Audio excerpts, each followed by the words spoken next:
Unit 5 covers certain verbs that can be used in a variety of ways. The first lesson covers the differences between ser and estar, as well as certain phrases that use ser and others that use estar.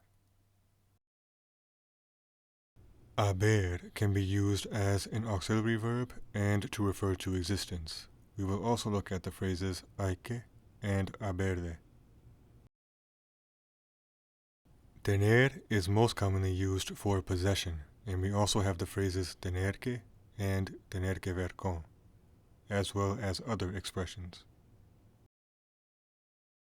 Hacer is a verb meaning to do or to make. It can also be used in time and weather expressions, as well as other expressions. Echar and its reflexive counterpart echarse have a wide variety of uses, and there are many phrases that use echar and echarse as well. The uses of and expressions with ir, venir, decir, poder, dar, ver, and saber will be combined into one lesson.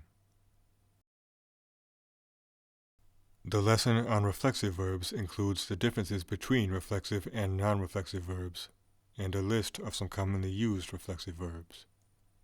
We will also see how other verbs are placed in combination with reflexive verbs, and how infinitive reflexive verbs are used.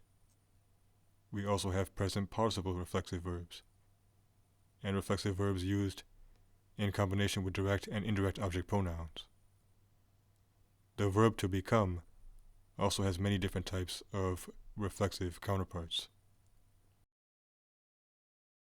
For the lesson on verbs that behave like gustar, we will see the rules of these types of verbs and some of the more commonly used verbs that behave like gustar.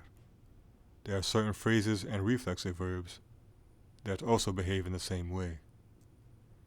And we will see how these verbs are different when they are used like normal verbs instead of verbs that behave like gustar.